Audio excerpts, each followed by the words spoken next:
child. I'm proud to call myself a member of this board, and I hope to help move this school forward in any way I can. Thank you.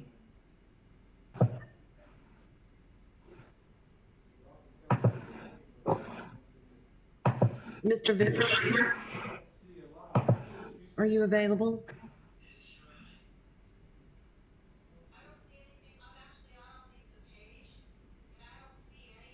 Ms. Gray, should we send that Mr. Vickers over the phone? Yes, can we move forward, please? Okay, Can we move forward with our opening statement? absolutely. Okay, here we go. You have about Asking the 10 young minutes. lady that's leading, thank you. Okay, good afternoon. Thank you once again for having our board come in for an interview. This will be our board's third time speaking to the Charter School Advisory Board, having reached a final interview 2 times before. Power Elite Male Academy is a school that has been a passion of our board and something that is in dire need in the area of Charlotte. In the past, the Charlotte School Advisory Board spoke about our school serving one of the most, if not the most vulnerable populations in the country. We absolutely agree and understand the importance of serving this demographic. In Charlotte, this demographic is going much more than underserved. Charlotte currently ranks last in economic mobility among major cities in the US, and this is a reflection of its school system. Power Elite Male Academy is a single gender school with detailed strategies that provide specific support to young boys in one of the more economically disadvantaged areas in the city.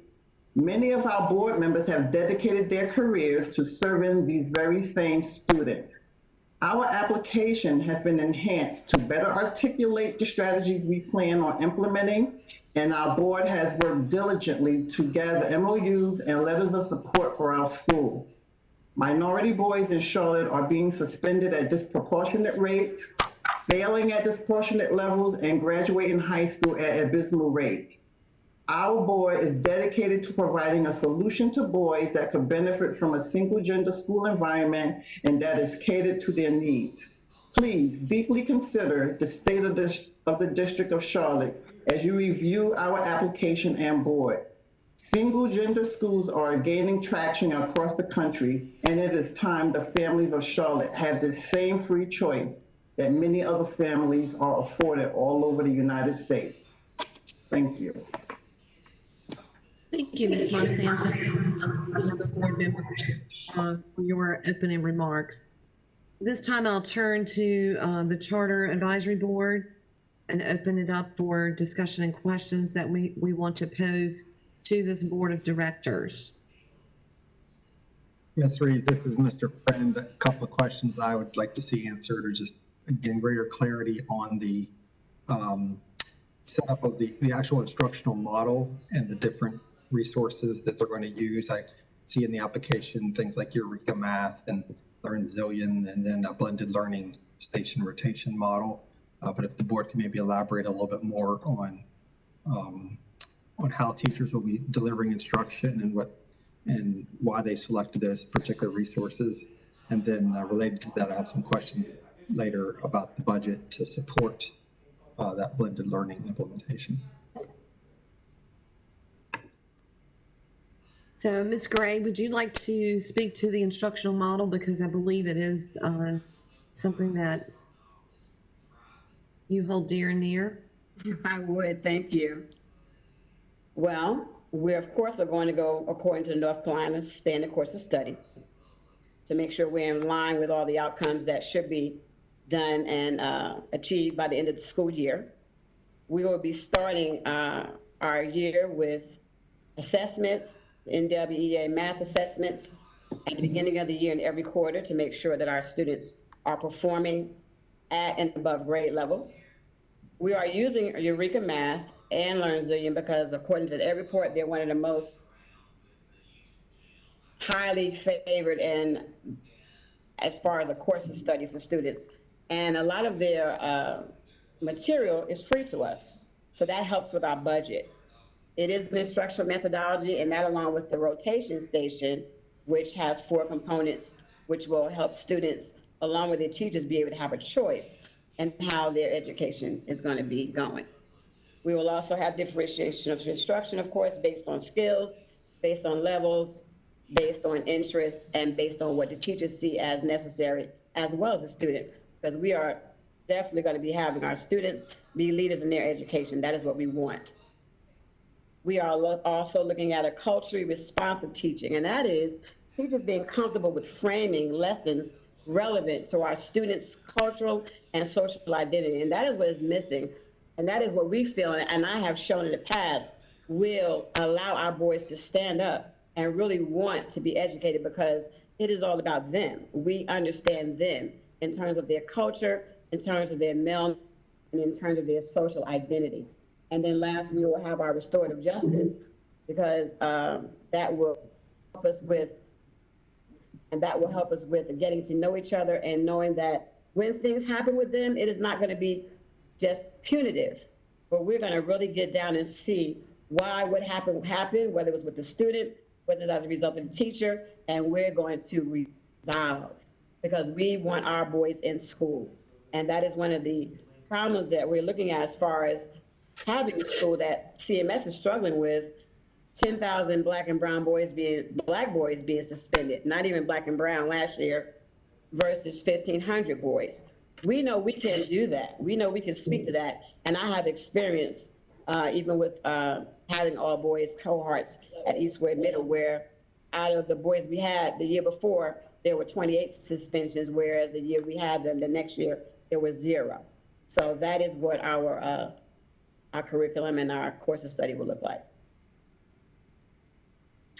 Board, are there further questions regarding the instructional model and ed plan? Yes, Ms. Reeves, Hilda Parlay. I would like to know more how they will involve the parents and any community partners or sponsors. Thank you for that question. And Ms. Bashir Wright, would you like to speak to that?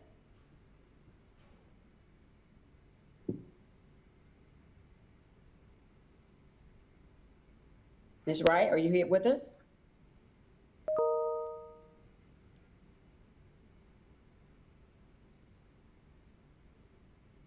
All right, well, I can certainly, does any other board member want to speak to that so that Ms. Gray is not hogging up everything? Does anyone else want to speak to that?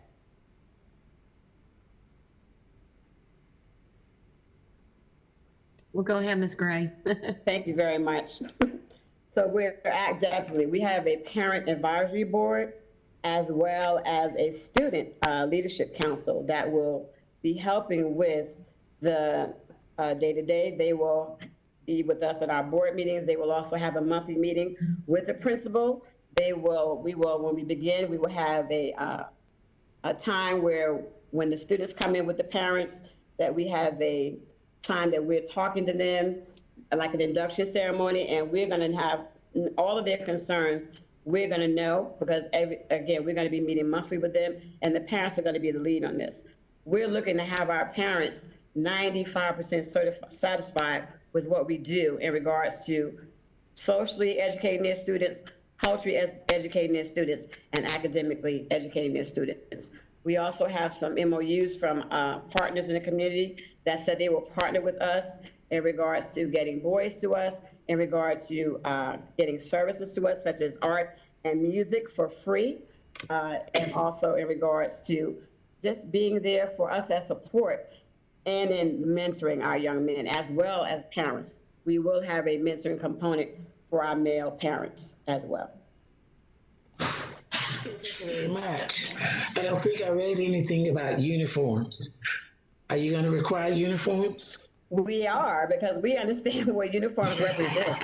Yes. Unity, and the fact that, you know what, it doesn't matter what background you have, your background is as a power elite male. And I've even told some of my parents that are looking to come to our school that when their students put in that uniform and when they get that jacket that second year, they're going to cry, because they will understand what it represents, our core values. Our core values. So absolutely, we will. And the colors we're looking for right now, we're looking to, if the board will oblige me, are royal blue and black pants, royal blue shirt and black pants. All righty, thanks. Thank you. Hey, This is Guy. I wanted to add to that. We definitely want to make sure that our youth know that you have to dress for success. So we want to definitely bang that into their heads when they come in kindergarten, first grade, second grade, third grade, that you have to dress for success. Wherever you want to go, you have to dress the part. So we're definitely going to make sure that that's instilled into their minds. Yes, this is Anthony. I would like to interject also that one of the things that we discussed and we're very, very laser focused about is make sure that our students are not distracted by things like clothing. We see that so much in education today. We see that so much in society where many children are distracted by what type of tennis shoe they wear, what type of clothing they wear. So one of the things we want to make sure that by having uniformity, that also builds the mindset of a team and all those things that feed into our model. Thank you. So, Ms. Gray, board, with regards to the culturally responsive model teaching, which clearly is necessary for your student body, you also want to utilize Black males as teachers. What do you see as the, I guess, I don't say shortcomings, how are you going to be able to attract the particular teachers that you want for your student body? What are going to be the hardships in doing so? Well, I believe there are hardships, but I also believe that most school districts don't go where those teachers are. They go to the same places or they wait for the teachers to come to them. So we have partnerships. For example, I just got an MOU yesterday from a company that started in Charlotte called Profound Gentlemen. And what they do is support Black and brown male teachers in education. And even as of yesterday, we got a letter from them, wanting to know if we were yet, and 3 of their males have expressed interest. And what they would like to do with us is form a partnership, because since I also do training of new teachers, they would like to form a partnership that I can come in and perhaps do some training with them, and they would like to see our elite be one of the schools that they send their males to for training, which also will allow us to perform or form allegiance in a partnership with them. So we know it will be hard, but we know that we will also do things to know where our Black male and brown male teachers are. The alliances, the Latino Alliance, the churches that we all are members of and that have great roots in our community. So again, it's hard, but it's not impossible. And again, we will use methods that most school districts don't use. We're not going to wait for them to come to us. Good. And with regards to your parents, your survey information was fairly weak. And I understand in the past few months, life has been different for everyone. But can you give us reassurances on that your community, your parents want an all-male academy? Would any of my board members like to speak to that? Yeah. Yes. Hopefully you can see me. I'm trying to make sure you can view me on here. This is Anthony Weeks. Hopefully you can hear me. This is Anthony Weeks. I run a company called College Planning Today Services. We are still doing everything online, of course, with the changes with COVID. And we have many families that are looking for something to happen. They understand the school is 2 years out, but we are already conducting college and career readiness already with families. And therefore, in the midst of that, we have many teachers and many parents that are very interested in what we're looking to do here in the city of Charlotte, North Carolina, in reference to the Power League Academy, Male Academy. Okay, charter board members, are we satisfied with the information on the mission and ed plan? Do we have any further questions in those areas? Okay, hearing none, let's move on to governance. Do we have questions for the board on the governance? So this is Jeanette Sherworth. I just wanted to hear about what they want their board to be eventually, the size of it. I believe right now there's 7 that will step down to be the lead administrator. So y'all could just talk a little bit about where your board is right now and where you want to the capacity of your board. Yes, this is Cheryl. So yeah, we're targeting around 7 to 8 members. We do realize that Rochelle is going to step down and be the lead administrator. So we already have another person that's already interested, who's partnered and worked with Johnson C. Smith University to come on board and be a part of the board here. So we still want to have some recruitment strategies in place where we will find people in the community who have the same passion for serving Black and brown boys in the community. And so we want to keep it around that number so it could be a manageable size.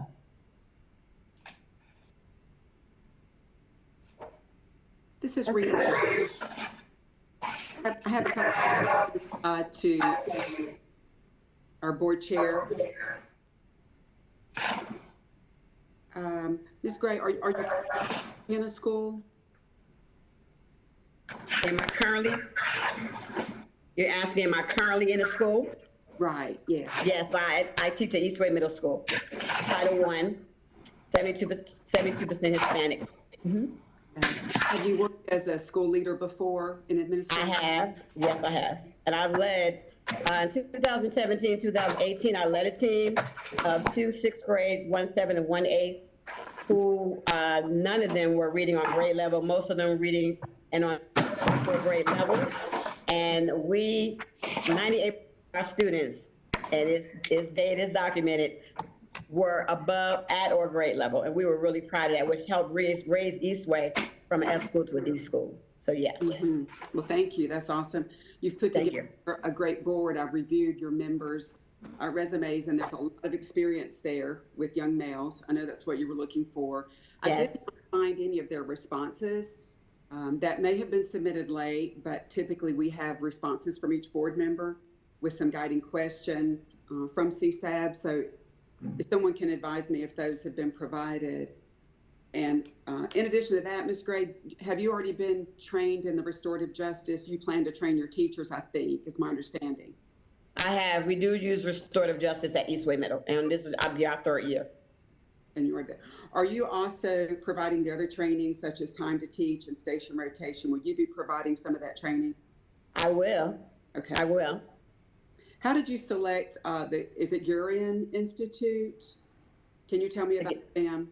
Yes, because in my walk with learning all I can about males, came across the Gurian Institute and did some research on them and saw how much information they had, a lot of free information they had in regards to boys. And I always knew that boys were different. And when I learned that there was a science behind it, really, so I began to do more and more research on them and look at the articles they had and the interviews and some of the books and the training, because they do have some, they give you a lot of resources outside of their training that you pay for. And but I love it, I really do, because it gives us a solid background of information as to how we can really educate our boys and they be different. And I began to use some of those practices when I had the all-male cohorts at Eastway Middle, of which I've had 2 years of that. We didn't do it this year because of the makeup of the school staff, but they were successful. And we used many of the Gurian Institute's pieces of information that they thought, as far as culturally responsive teaching, or boys need to move, or the fact that this is why boys don't, participate in class. And so I think that they're going to be a great addition to us in terms of what we need.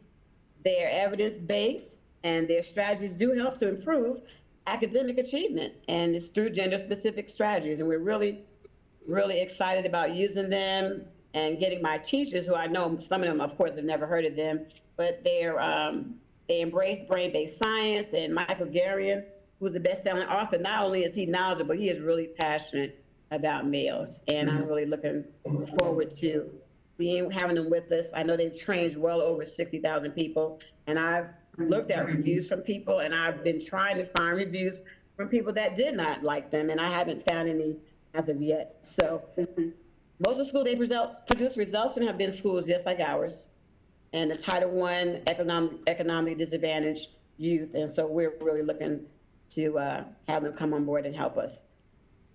That's good information to know. And it's also good, I think it's really nice that all of your board members are raising sons or have raised sons. That's good to see too. Thank you. You're welcome.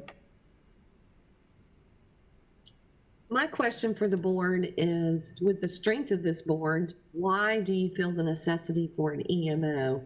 And I would like someone to explain the relationship with the EMO, what your understanding of the contract is.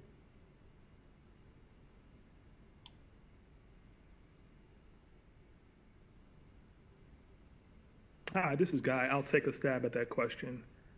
So the reason why we need an EMO, we understand that we're not knowledgeable in every aspect of running a school. So that's why we decided to go with Torchlight, because of their proven track record of managing a school. So we had the smarts to understand that we need help. We don't want to fail, so we want to look at every avenue that we possibly can to seek that help to make sure that we are successful. We chose Torchlight because of their proven track record. We understand what they are contracted to do for us. It is the board's responsibility to manage and govern and to set the vision for the school.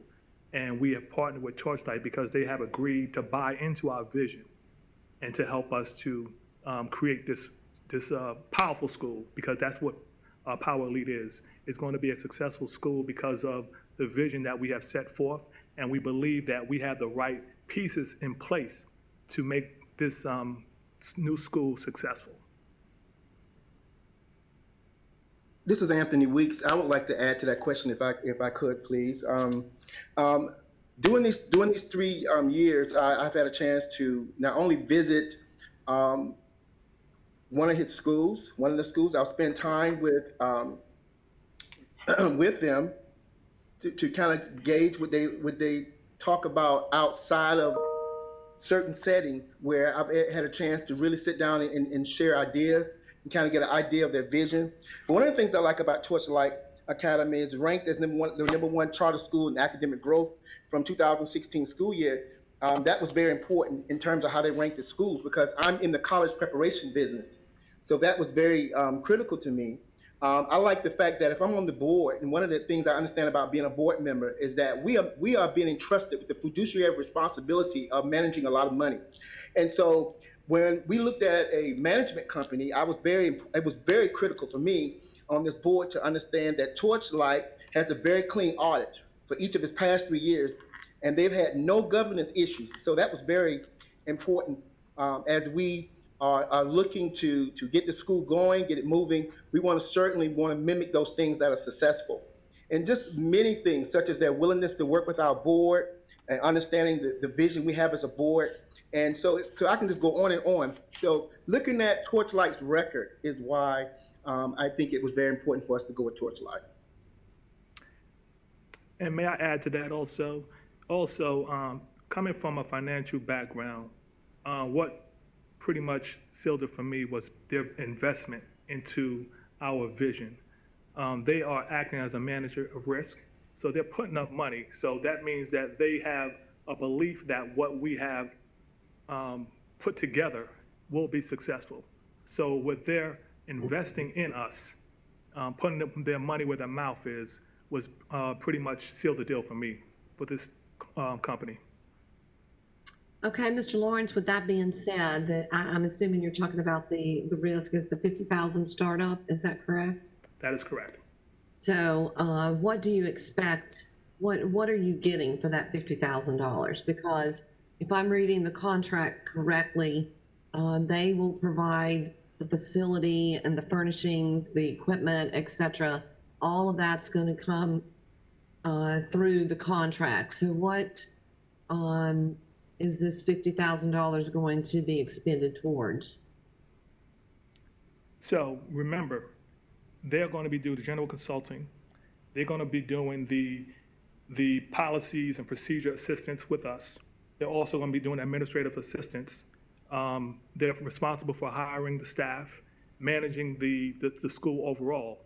So just those examples are pretty much over $50,000 if you really think about it. I thank you for being able to answer that question firstly. So with regards to the rest of you say that the board is has fiduciary responsibility, and you're absolutely correct, because when the State Board of Education awards a charter, they do not award it to the EMO, they award it to the charter board, which in this case is the Power Elite Male Academy Board.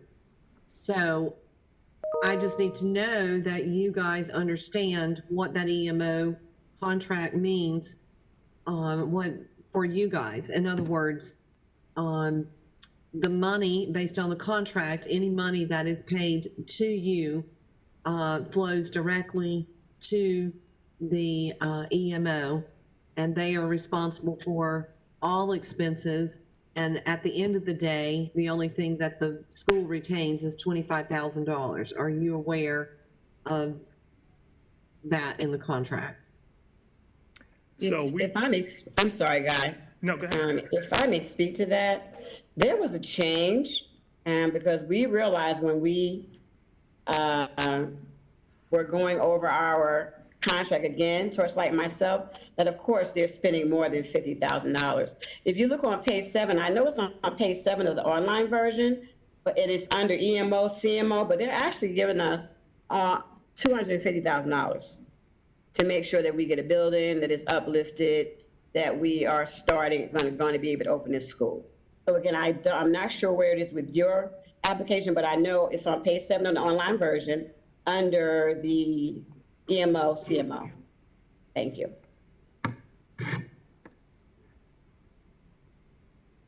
Now, is that reasonable, Ms. Gray, do you know, or is that? No, it is not. Not unless we ties with them and we have arbitration if that happens. And we also know that we will have several years to do that, because although if it did happen, and I don't think it will, we will make sure that it's amicable based on our who we are, and they still want this school to succeed.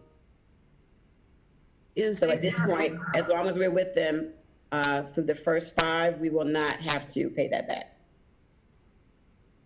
Is there a member from Torchlight online with us today? I'm not sure. Let me see. Yes, I am. Adam? Okay. Oh, Don. Okay, thank you. Mr. McQueen, is that you? Yes, ma'am, Sherry, it is.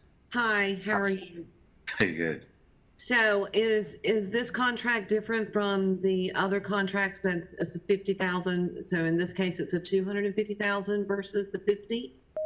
No, what I think our great leader is pointing to is that it was trying to establish a valuation of the services that were provided if they were itemized. So those kinds of services that she spoke about are just a clearer picture. But in addition, she does mention that the facilities, our credit history are all part of the agreement. And we've gone well beyond $250,000, which I think we'll have to do in the Charlotte market because of real estate costs and the like. Yeah, I'm glad you mentioned that, because the facility lease is listed at 102 and then 110. And for the size of school that they will eventually need, I just don't know how you're going to be able to do that in the Charlotte Mecca area, especially the area close to the airport. Yeah, I believe you're correct. It's going to be challenging, but we'll look for the right opportunity. We have some experienced folks, realtors in the area, and the board is very familiar with other sites proximate to where we want to be. And Sherry, thank you for allowing Don to clarify my statement. Absolutely. So, charter board members, while we have Mr. McQueen on the line, do any of you have any further questions regarding the contract with him? I do, Sherry. This is Rita. Thank you, Mr. McQueen, for sharing with us today. We understand that you're a party to the contract too, and you have to protect your risk and your investment. And That's understandable. On the letter that addresses the $50,000, does that figure also include the computers?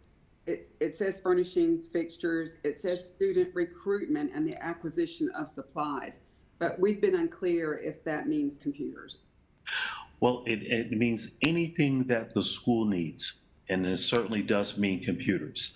And we source our computers from a variety of places. Either we will lease them where that is beneficial in terms of its tax write-offs and depreciation and the like, and it gives us more ability to acquire more computers for a lower cost, or we will have used computers that we can update. And then we have a couple sources that get those computers directly from China. And so we're looking at that as a possibility as well. But yes. Okay, thank you. And I do believe, they're one-to-one using Chromebooks or? Yes, ma'am. That is correct. You provide the software as well? Yes, ma'am. Yes, ma'am, we do. Okay, thank you. You're welcome. So, Mr. McQueen, on the budget itself, are those items inclusive in the contract fee, or are they line items? No, they're all included in the contract fee. The line items are to give the board, the school board, the Power Elite Board, and the Charter School Advisory Board a little bit of a kind of a breakout of the kinds of services that are carried by the management company. So if we a la carte these things out, we'd kind of look at those costs. And fortunately, there's some experienced charter folks there, they know these services cost if you had to contract them out. So. This is Mr. Friend, then thank you for that information. That's helpful. So I just want to make sure I'm clear. Every student gets a Chromebook. Obviously, when you're doing a blended station rotation model, you need to have a certain number of computers there as well. That's right. With each staff member. So you're providing all of that technology to the school as part of your management fee.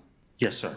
So what would in your budget, on operations budget, on the operations budget tab on line 66, where it has $24,000 for computers in year one, and then $6,000 in subsequent years, what is that money for then? If you're equipping the schools with all the technology hardware needs that it has? Well, we're making the equipment, but we're allotting those funds. You know, you have to basically upfit the school prior to start. So there has to be upfront capital expended, hardware, software, hardware, all has to be in place. So after that, then the allotment that on every budget line of every school that operates is going to be something for hardware, software, for additional components as necessary. And so this provides a guide.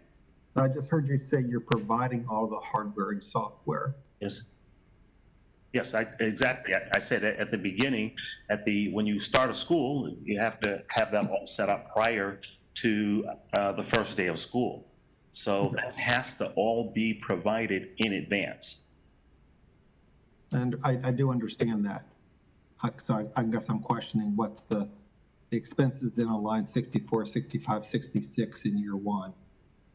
What are they for then? If they're already, what are they spending $24,000 on if you're already providing them the computers?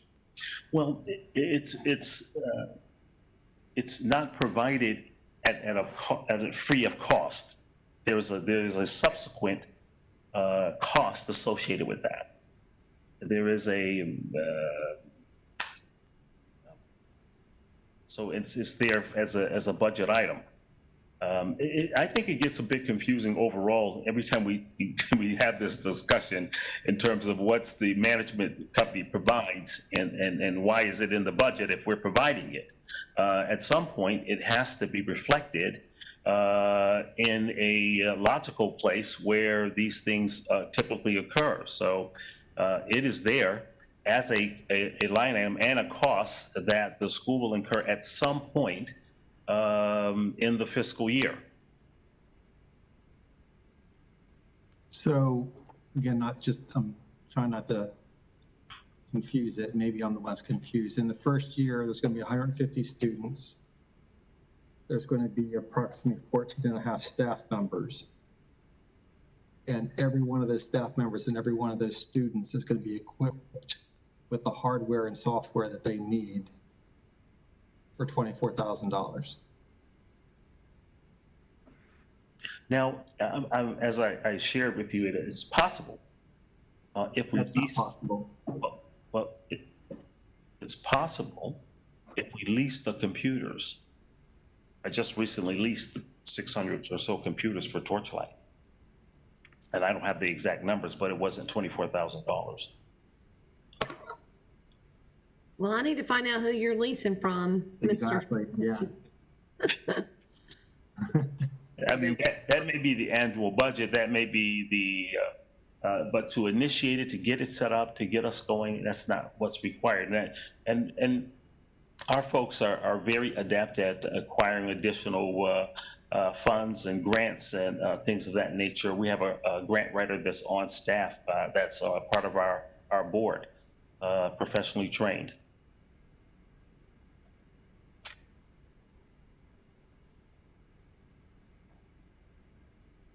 Yeah, I thank you for answering the question. I'm just, I guess I'm still not clear because I'm hearing you say that you're providing the school with the hardware and software that they need. And I asked the question if that was part of the management fee. But then I hear you saying that they're going to pay you back in the budget. They're still paying for it. And so I am questioning how you can equip a school with that many students and staff with $24,000 worth of technology. So it may be it's going to cost more, so it's a cost we'll have to incur as a management company. So that's number one. Number two, if we say we're providing transportation, as we do, we provide the buses, the fuel, all of that, but the school, there's transportation in the budget line because we have to account for it somewhere. So at some point, the school will charge, the management company will charge the school for services that align with the budget. So how else could it be delineated for clarity? No, that's, I think we got that, Mr. McQueen, but I think the question is that cost is just, it just seems way too low for the number of pieces of equipment that you're going to need for the school to start up. Yes, So absolutely. I agree. I think we have a surplus there in the budget as well. And as I said, it provides us a good guide. While we have Mr. McQueen, is this a good time to go ahead and ask the budget question? yes, ma'am, go ahead. Mr. McQueen, this is Rita Hare again. I know that all schools are different, and so you're dealing with a variety of variances. But in the budget for this school, you have a transportation contract for $50,000. Can you describe what that includes? I'm sorry, could you say that again? I just missed the last part of the question. It kind of blanked out. If you can describe what you're providing in the way of transportation for $50,000 in the first year. Yes. So we provide all of the buses, license, insurance, the training for the drivers, criminal background checks, all those things that are necessary. Maintenance, all the buses have to pass inspection, all that has to be done. And then, of course, the operation of the entire transportation system overall. I think I heard some discussion about $200,000 earlier for transportation being high. And it's really, when you're dealing with the rural areas, as we were in that conversation, or any of the areas, particularly now, it's very expensive to run transportation. And a lot of charter schools are not doing it. And so that is for 3 buses and the fuel? Yes, if that's what's necessary, we may find out that that's just the beginning, but yes. Okay, thank you. Yes, ma'am. Yeah, this is Adam Ezel. Just to add to what Don is adding there, serving as a management company at risk, especially with a small school as is required. We've come with a larger amount of students before, and the Charter School Advisory Board expressed concern over only serving a single gender school and having a higher number. That was an expressed concern. So we brought it down with that in mind.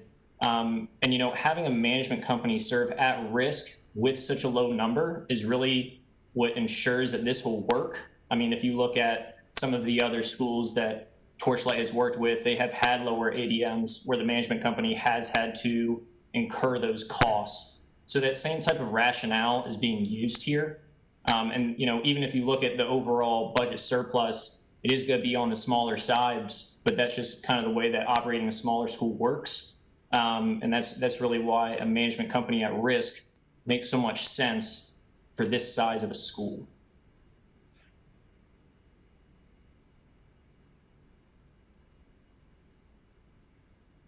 Ms. Bucara, can you give me a time check, please?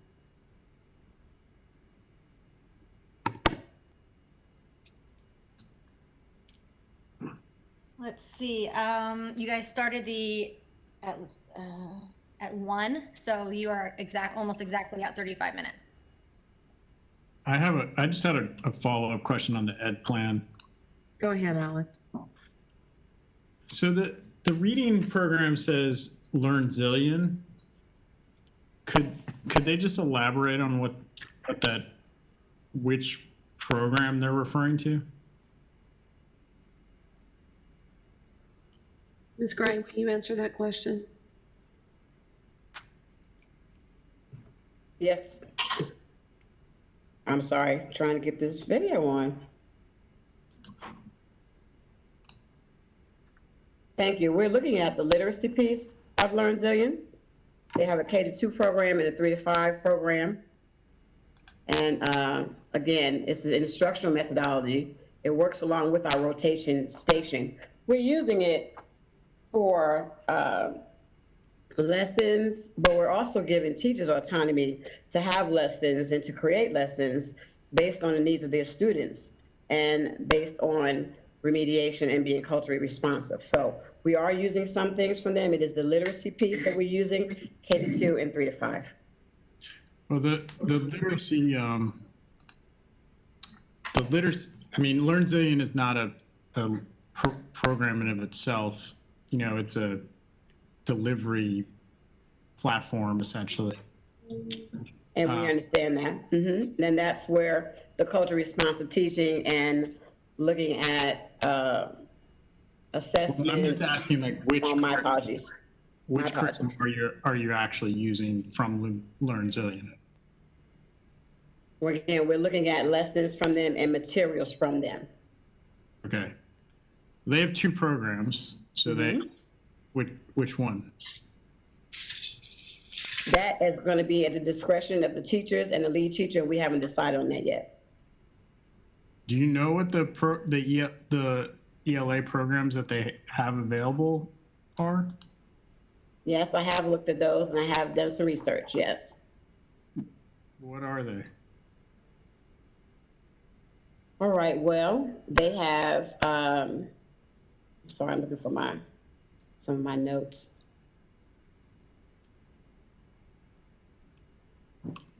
I don't know if anyone else wants to help me with that knows the education piece.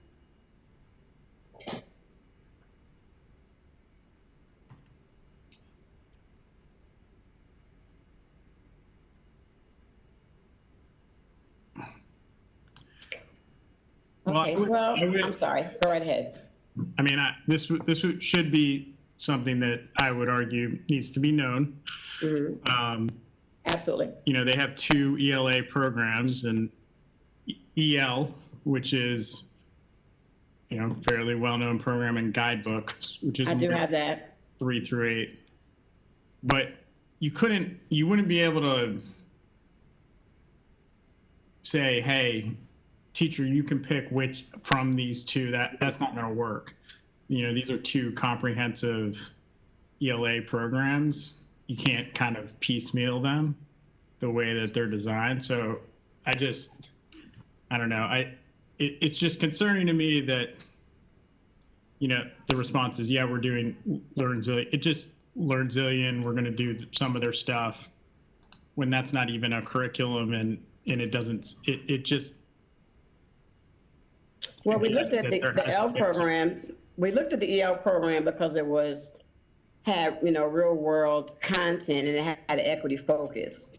And that is why we picked, and that's why we picked the L program. That's not to say we wouldn't look at the other program, though, if the teachers, after coming on board, along with the lead teacher of instruction, decided that that would be a more relevant program. We want to give the teachers some autonomy. But we looked at the L program again because of the equity focus and because of the real world relevant content to the boys. So you're saying now that the program that you're talking about is EL? That's the one I had, yes, that I had looked at, yes. Because we also looked at the fact that what Air reports had to say about them, and the fact that they had, you know, a lot of success with educationally disadvantaged boys and fostering achievement. But again, we're still looking at allowing our teachers some autonomy. We're going to present the program, but we didn't want to present a CAN program. We wanted to take some things from Learn Zillion, and along with our own instructional methodology, along with the rotation station and remediation, use some of because they have a lot of free access and content material also. Yeah. That's why I know, I understand you might not want us to go back and forth between the two programs, but again, we looked at the L and we just decided that we would have that discussion with teachers when they came on board. Yeah, I mean, I feel like that would be concerning. Mm-hmm. Well, we have time to do our you know, to reassess that as a board. We have time to look at that in terms of when we bring our lead teachers on and make another decision. But again, we chose Learn Zillion because of the equity focus, because of relevant content, and because a lot of materials was free, which would also help us with our content. And Ed Reports gave them a really good high rating, which is one of the other things. And it is, you know, there's so much to look at. Right. Learn Zillion is not a curriculum. I understand. I just want to say that. Well, it has content material. I mean, they call it, in my book, they call it curriculum. Essentially, I'm sorry if I'm using the wrong words. I understand. Yeah. And, you know, they have math curriculum there too. And EL is, you know, it's a good program. I would just say that this idea of just kind of letting teachers decide, I mean, that's a big thing to think about, to put on a bunch of brand new teachers that don't even, you know, they're signing up at a charter school. And, you know, this has been something that I've raised with other schools, you know. We will have a lead teacher, though, that will be able to guide them along with myself as we do the research, as we have our professional development in the beginning of the year, as we see the gentlemen that are coming in, what their needs are. So I do understand what you're saying. And of course, we would not just allow teachers to say, hey, you know, but we do want them to have some input, because we do also feel that we're going to get some teachers that are experienced. There are some experienced teachers that have expressed interest in being a part of our lead. Yeah, and I would point out that EL is it's not particularly groundbreaking. It's a good curriculum. Wake County, okay, Wake County uses EL. I appreciate that. Thank you. Okay. And I note your comments. Thank you very much. Ms. Gray, at this time, we would like to let the board speak, give us any final words that they have. You have 10 minutes, and then we'll do our deliberations. So thank you so much. Back over to you guys. All right, we're going to call Mr. Guy Lawrence. I'm sorry, Board Chair, if I could ask if anyone else from the board would like to have last words before we bring up Guy. All right. This is Anthony. Yes. I certainly I've learned a lot. I'm learning, and one of the things I would like to say about this process is that that it's a learning process in terms of the type of demographics of students that we're dealing with. As I said before, I've spent many years working for the Department of Juvenile Justice with at-risk youth, and we learned as we went. Because no student is no cookie cutter student. We have to use processes based on the brains of the different male students that we're dealing with. And so I'm learning even in this process to use resources that I've used for many years in college and recruitment, for Department of Education resources, as well as my experience with the Department of Juvenile Justice. So this has been a great time to talk about what we can do as far as the Power Elite Male Academy. Thank you. Hi, this is Angela Haynes. And with my experience I had working for the City of Philadelphia Youth Study Center, which is their juvenile detention facility, the University of Pennsylvania came in and did a study and showed that 75% of the young people that we had housed in the juvenile detention facility had been labeled as learning disabled. And many of the children that I met, they were not learning disabled. They just hadn't had a decent grounding, well education at all. So it is what I would like to bring is my grant writing expertise to give these young men any and everything that I can find that will help move this school forward and open some doors that have been closed to them before. Thank you.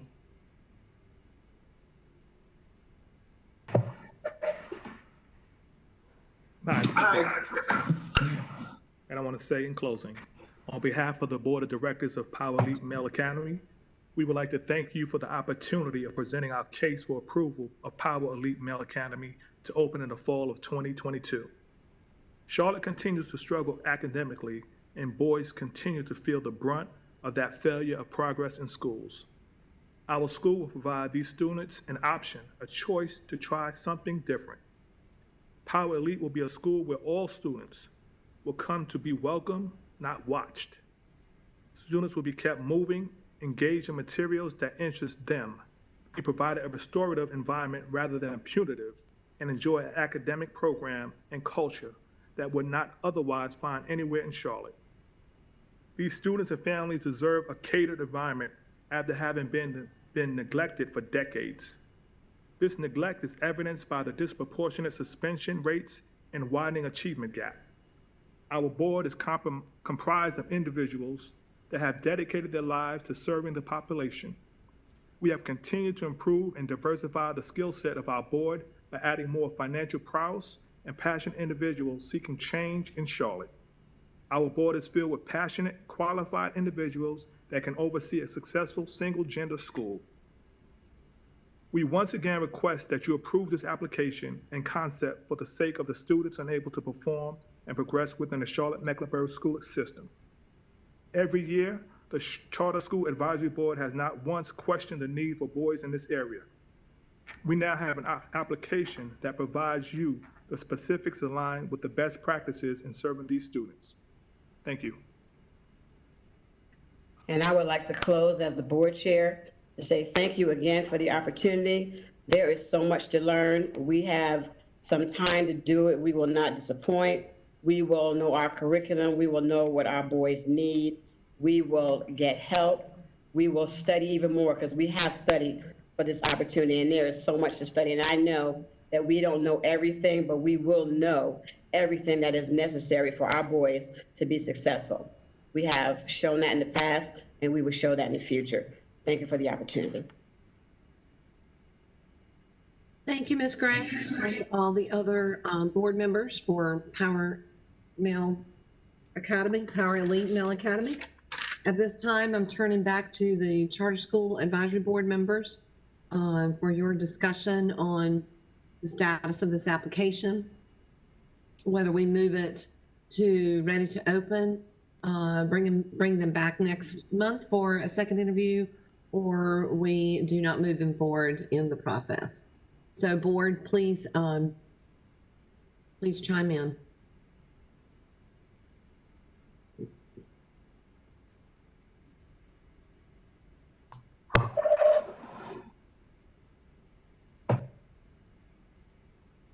Everybody don't speak at the same time. This is Bruce. I'll start. Alex, unless you want to go first. No, go ahead, Bruce. I guess as I'm struggling because I think there's a real need for this school, and I think this board is capable, and is another question their passion for doing this work and the importance thereof. And hats off to them for never giving up and continuing to come back. That's a sign that they're really committed to this work for these students. Struggling with a couple of things in the budget, the questions I asked earlier around the technology, and just the whole implementation of both a blended learning model around station rotation, along with cultural responsiveness approach. Not that those things are don't go together. They very much can go together. But I look at in the budget, and it's got $2,000 for professional development. I mean, that just seems to be really low. And I understand that the leader said she was going to do a training, but I don't know. I'm struggling with not the commitment, not the passion. I'm struggling with and Alex, the questions was asking about the education plan itself. I think we just put all your eggs in the engaged math and resilient, which really isn't per se. I don't know. I'm struggling. I don't know. I'm feeling. I'm kind of wondering why are they not going out and doing this on their own? Kind of boils down to that. And lots of questions about the budget. Mr. Chairman, this is Joel Ford. Can you hear me? Yes, ma'am. Yes, sir. Okay, Madam Chair. So thank you very much for the comments and for the presentation. I am skeptical, right? Based upon my experience, limited experience, but experience nonetheless in dealing with a population of 70% of economically disadvantaged students, right? That is noble. In Charlotte-Mecklenburg, as in across the state of North Carolina, this population of students has struggled mightily in our public schools.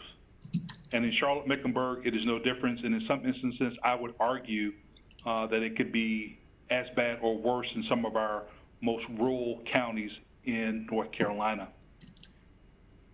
I want to make sure that this board understands the challenges as it relates to, there's one thing to love on these students and have high expectations, but this is what we do know based upon best practices and the data that I've seen across the country.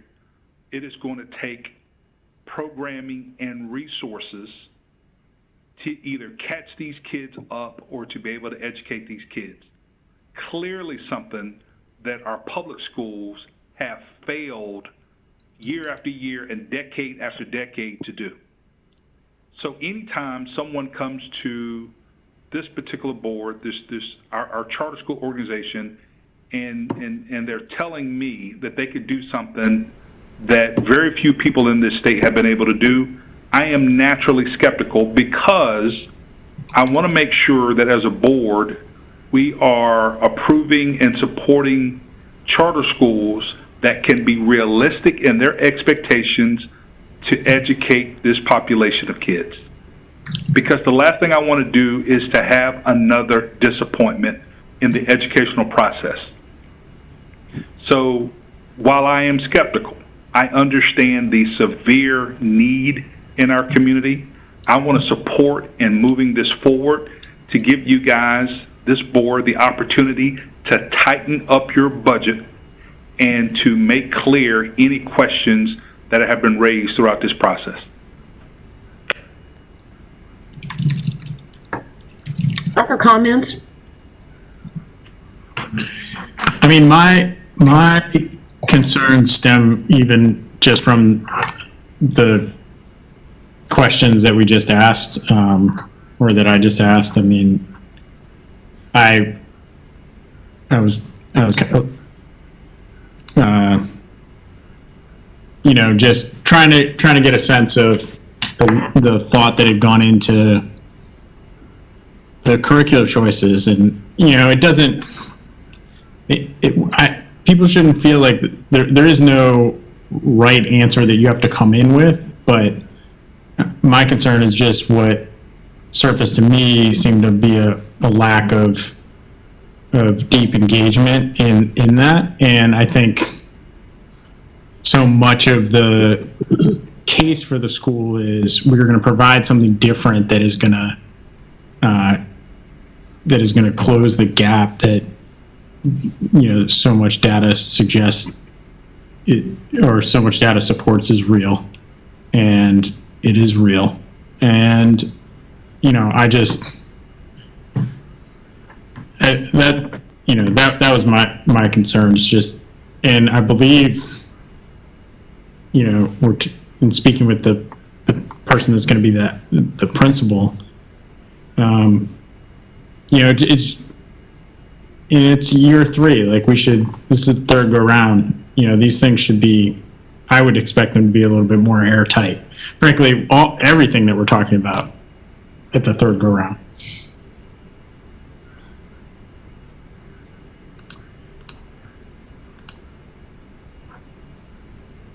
Other members, excuse me, other members have comments or concerns?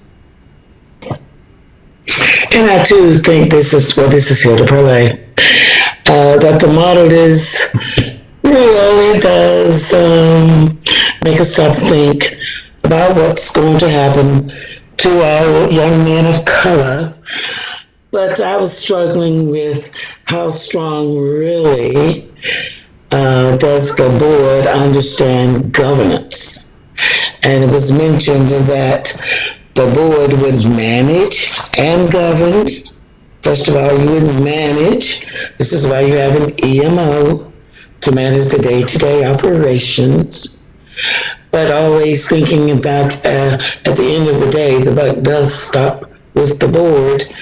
So I struggled with, do they really understand governance? And then of course, items in the budget. And I was a little concerned about, well, if the EMO is going to furnish this, then yes, too, why is it in the budget? So, but that's the main thing that I have. And when you're running a school such as this, governance has to be airtight. It really does. Best practices have to always be into play. So that is my concern, Madam Chair. This is Rita Hare, and I concur with what's been shared really on both sides. The great need and the strength of a lot of the components of this charter board, and yet the concerns that we share. An additional concern that I had is how very slim year 1 is, that there's really no room for error concerning the budget and meeting all the needs. And our board member, Joel Ford, mentioned the resources and the programming that's necessary to be successful, which is what we all want to see. And I just think year 1 is very, very tight, and it could be the most challenging year, just the upstart. So that's an additional concern. Thank you. Board members, what is your feeling with regards to a motion? Are we interested in letting them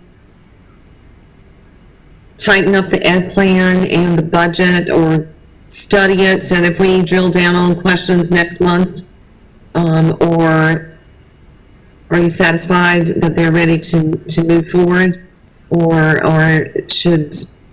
are you inclined to say no altogether? Give me some feedback on what you're thinking. So this is Joel Ford. I want to honor and respect the work. I understand and respect my colleagues who are in this space day to day.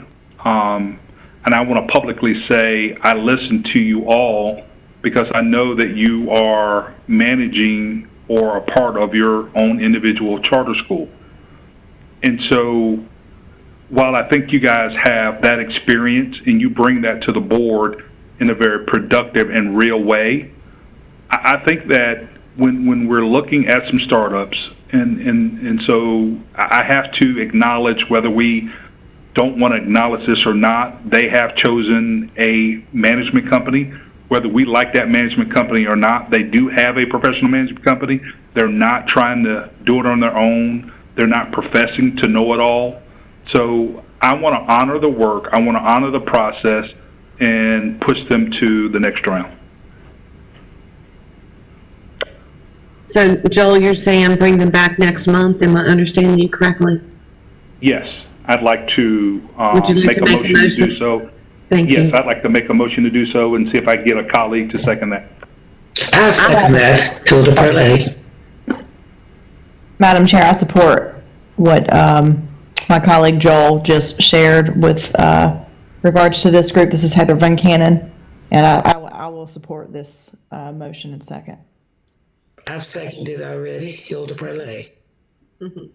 Okay, we do have a motion on the floor to bring Power Elite Male Academy back for a second round to interview next month, and it has been properly seconded.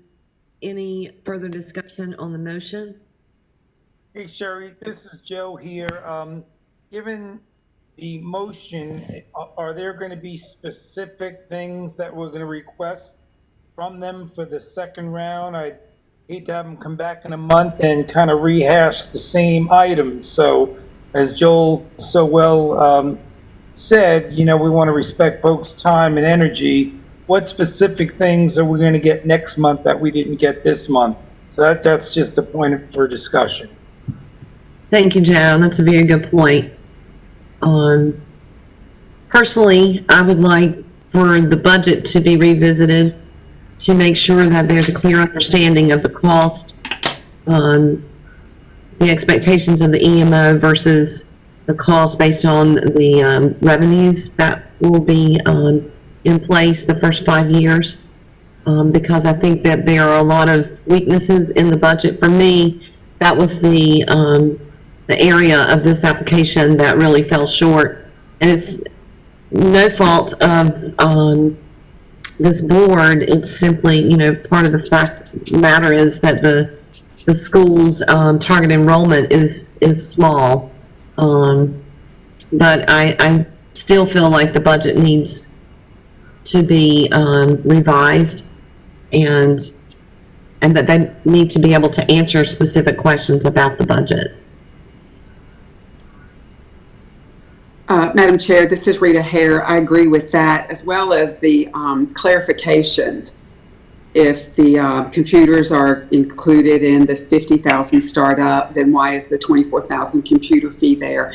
And just if things can be line item very clearly so the board understands the cost for everything. Their board and our board. Other things that, Alex, I assume you would like a better understanding of the ed plan. And as Mr. Ford pointed out, when we're dealing with an at-risk population, we want to make sure that our instructional program is very tight, because we know that we're dealing with students who are potentially 1 to 2, 3 years behind, and we have to be very intentional in how we educate them. So I think if Ms. Gray, and I know she's willing to do the work, could just solidify that educational plan and give us, you know, what does it look like for literacy in kindergarten? What does ELA look like in middle school, et cetera? I think those are two great things. The last thing I'd like to hear that I didn't hear enough about, given the problems we've had in the Charlotte market with enrollment projections and meeting enrollment, I'd really like to hear a little bit more next month about proof that there are folks really interested in this school whether that's updated surveys, whatever they might be able to provide, because we have gotten burned several times with the Charlotte Neck Market not meeting enrollment requirements. Thank you, Joe. That's a very good point, especially when you are targeting a very specific population.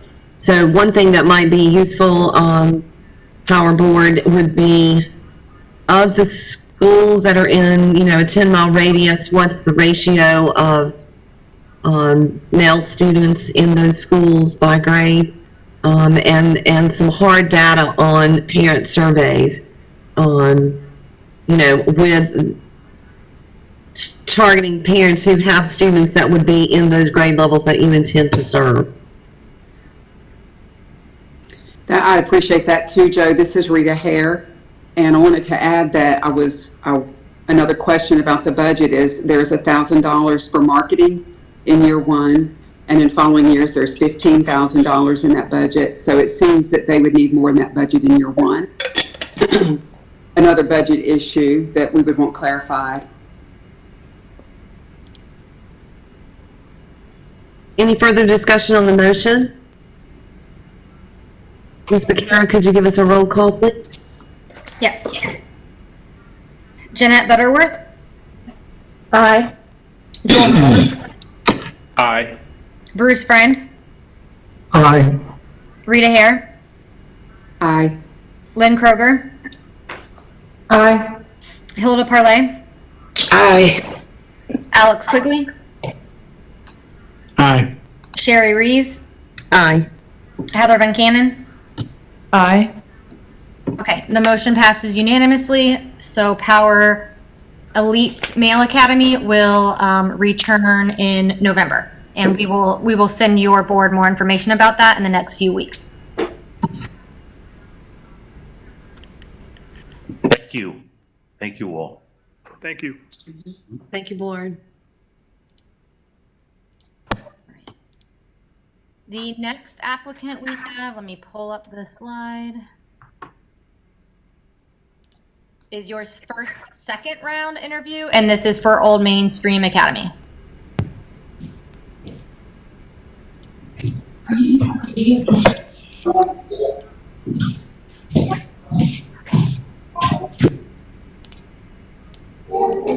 Ashley, do you need me to give an overview again? Yeah, you might just want to do a quick introduction. Okay, Old Mainstream Academy is back for their second round to address the questions that you had from round one. Again, here's the map locator. We go to the second slide. They're proposing a K-8 school. Year one starting K-4 with 200 students, growing to K-8 with 440. As you see, they are providing food service, transportation, have suggestions for a weighted lottery, and no LEA impact statement.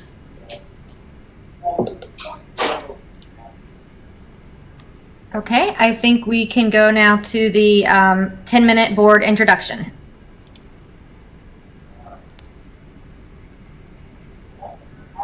Good afternoon. This is Rosemary Lowry Townsend, and I serve as the chair of the Old Mainstream Academy. All 5 of our school board members are present and online. At this time, I would like to call on Ms. Denise Hunt, who would like to bring some words to the committee. Good afternoon, Denise Hunt speaking. With the approval of the OMSA board members, I would like to address the CSAB board. On the morning of September 15th, I sent Mr. Quigley an email apologizing for the way I responded to one of his concerns in regards to our application. While my comments were directed at Mr. Quigley, I do want to issue a heartfelt apology to the entire CSAB board, considering that you were listening as well. I apologize for my misguided passion and for making any of my colleagues, the OMSA board members and the CSAB board members, uncomfortable. The OMSA board members are hopeful about the prospect of moving this charter school forward, and we are looking forward to CSAB's continued suggestions and support for our charter school.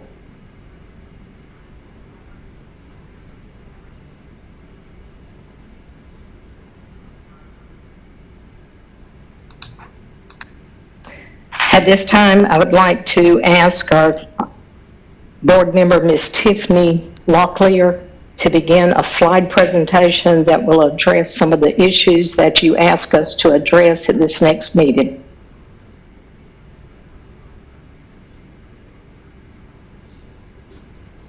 Good afternoon, board members. Thank you for the opportunity today to present on Old Mainstream Academy. Can you move us to the next slide, please?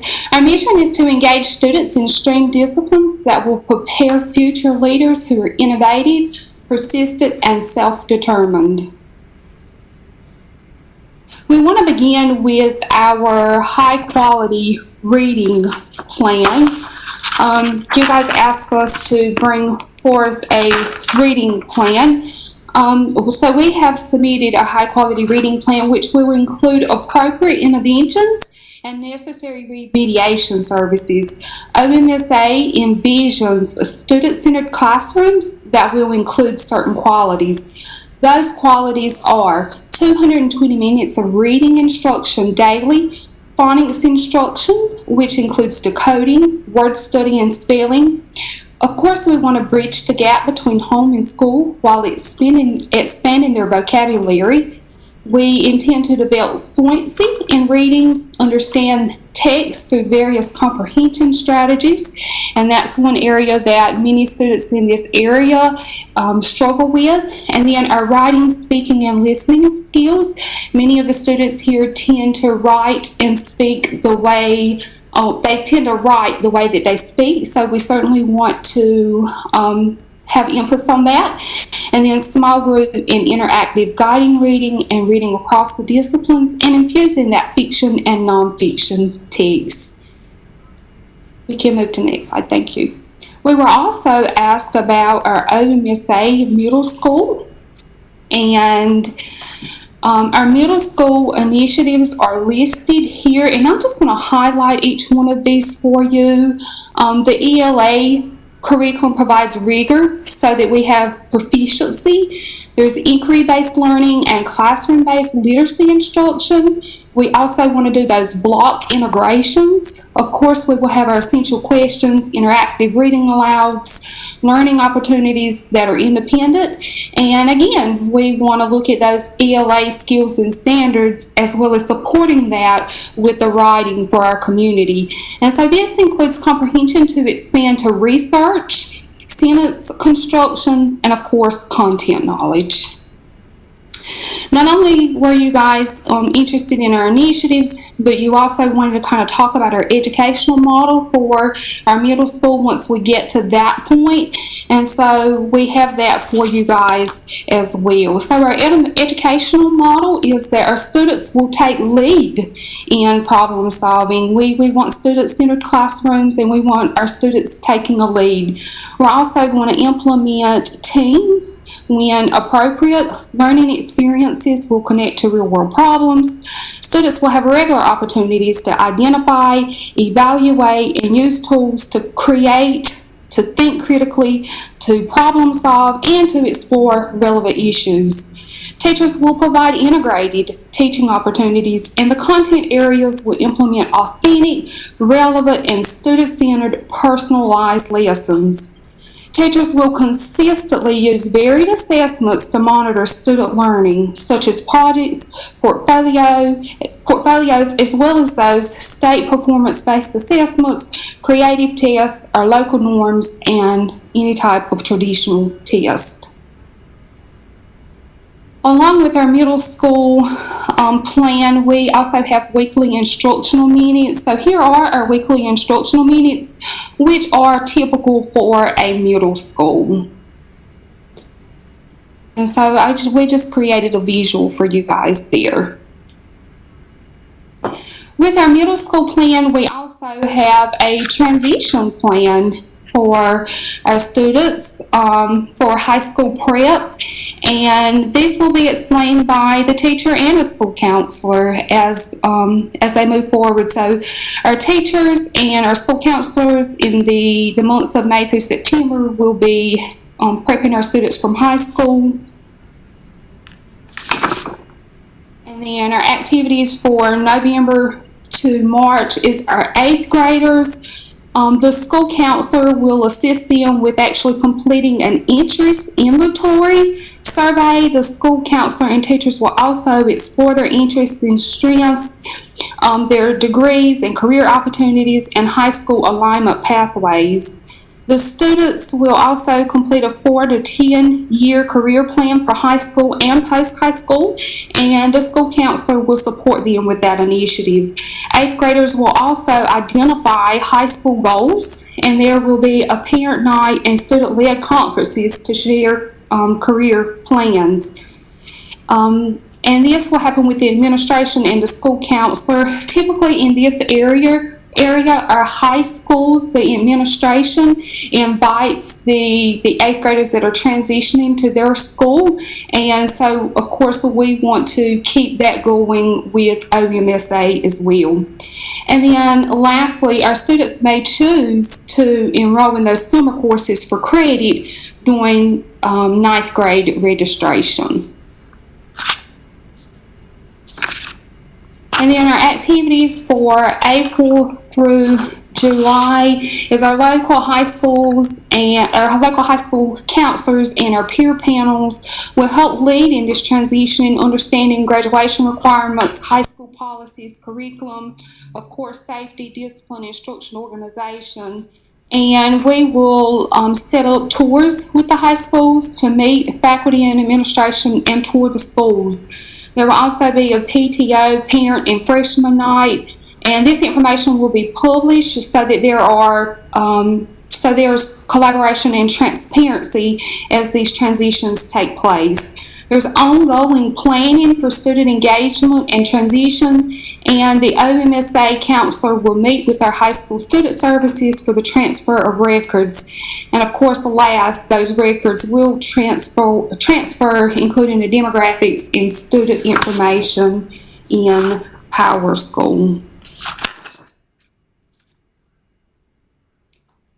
Charter board members, we appreciate today's opportunity to present our vision, our goals, our innovativeness, persistence, and self-determination. These are future leaders for tomorrow, and this opportunity certainly represents hope and transparency for education in our community. Thank you indeed. One of the things that I did want to say is, while developing this plan, we certainly wanted the voice of our community stakeholders included. And so we, as an OMSA board, developed this PowerPoint together. And then we invited our advisory board and some community stakeholders. And we presented this to them and asked them for their feedback. And so their feedback informed what we're presenting to you today. So we certainly wanted you to know that our presentation is not just our voice, but is also the community voice who is excited about this opportunity in the Robeson County area. Thank you for your time.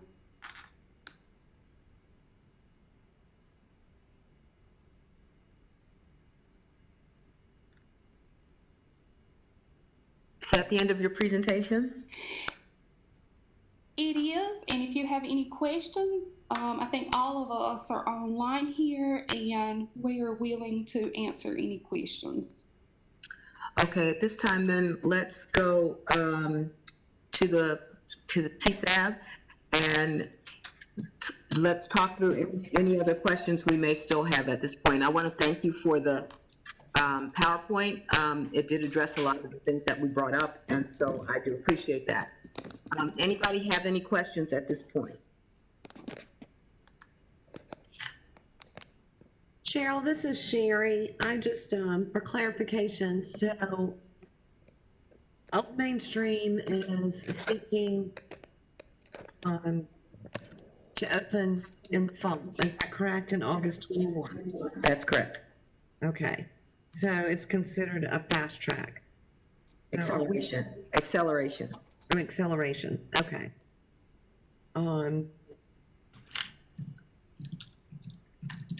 So with that being said, I think last month we requested an updated survey of parents that would have students eligible to enroll in the fall, does the OSMA have any, OMSA, excuse me, have any updated survey information for us?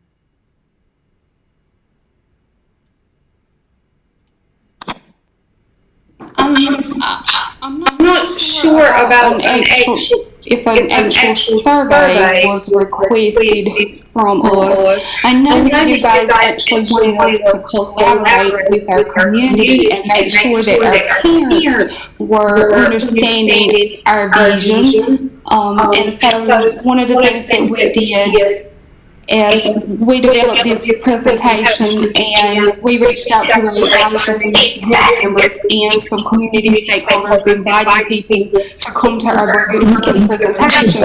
And so we did that, and we used their feedback to inform what we're presenting to you here today. And those community stakeholders and some of our advisory board members are parents. Ms. Locklear, can you give me an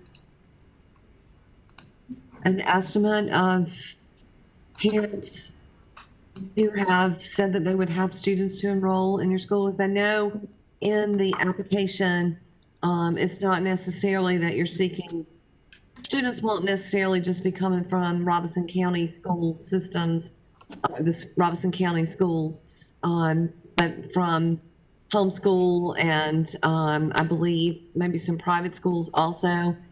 So if you just give me, I mean, you're seeking 200 students across 5 grades. So I don't know that the survey was that strong in the original application. So if you could just speak to that. So we had almost we did do a survey with our application. So that survey, that data is in our application. We had almost 400 people respond to that survey. I can tell you this, I didn't get your name, I'm sorry. I would like to address you by your name. There is a waiting list at Southeastern here, Miss Sherry. There is a waiting list here for Southeastern and CIS Academy. So I do feel like we would have the enrollment because there is a compelling need here. And we are looking at students within Robeson County and outside of Robeson County because we touch some counties right close to us. Madam Chair, are we open for input from the board? This is Rita Hare. Yes, Rita, go right ahead. According to my notes from the last surveys, we were concerned about the respondents being the right grade level and the right demographics. We weren't seeing the support based on that. I don't know if they were given explicit instructions to come back with more specific, but that would have been a good thing to do. But we also did specifically request a revised budget and what we were calling an elevator speech on their school and the ed plan. So I think those two items would be important, as well as whatever we determine about survey. Thank you, Dr. Reed. I'm sorry. We are prepared to discuss our budget today, and we have prepared an elevator speech, which again is also inclusive of our community stakeholders. We also presented our elevator speech to our community, and we certainly want to always include their voice in OMSA's vision. Okay, well, let's start. We'll come back to the elevator speech in a minute. Let's start with the budget. What modifications did you make to your budget?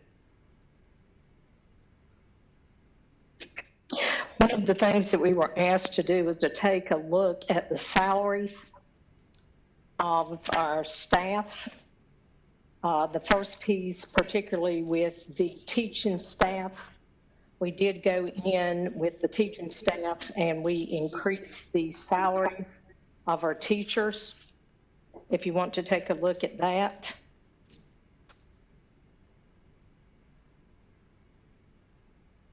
Yeah, this is Mr. Friend. Well, we can start, since it's at the top, we'll start with the principal staff or the lead administrator. We have increased that to $68,000. And we've increased the core teachers to $44,000. Mr. Quigley, I think that was a suggestion from him that both of those have an increase. And then the other major piece that we increased was to take a look at the benefits. At this time, because of one of the sessions that we had attended with the RTO, one of the pieces is that we do not feel that we can take a look at the retirement system. That is something that we would love to do, but at this point in time, we don't think we can maintain it. We feel like we can down the road. We feel like that we can do this a little later on, and as we talked in the last meeting, if we are able to secure the tax credit piece that we talked about in the last meeting, it's something that we would take a look at. But what we did do as far as benefits, we have gone in and we have increased that pot of money that we would be given to each of our certified staff. We increased it from $2,000 to $4,000, and we have also increased a piece of allowing them to have a 2% matching piece for their 401k of 2% of up to 2% of their salary. So those were major pieces that we did as far as benefits to attract what we feel is the best and brightest staff for the school. Those were the major concerns, I think, as far as being able to attract staff with the budget piece. That did mean that we had to go in and make some adjustments to other line items within the staff and within the budget. Ashley, could you scroll that up a little bit, please?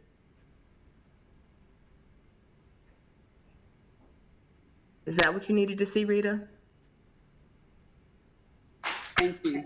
Thank you. I didn't have the new revisions. Thank you. Yeah, I think, Bruce, I was the one that raised the question at the last meeting about, it really wasn't about the salary per se, at 40,000, but it was not having health or retirement benefits. I think I made the comment that I thought that was particularly interesting, if not challenging, that you get professionals to come work for you with no health insurance. One of the things that we did do, we did reach out to the other two charters that are in the area, and that salary is somewhere, it varies. That salary is somewhere between $8,000+ more than what's being paid at either one of those charters.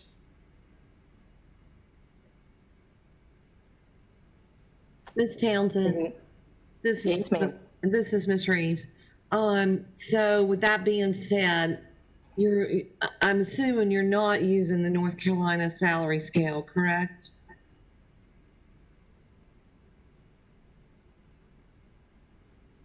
That's what? That you will not be using the North Carolina salary scale for your teachers? No, that would not be within that.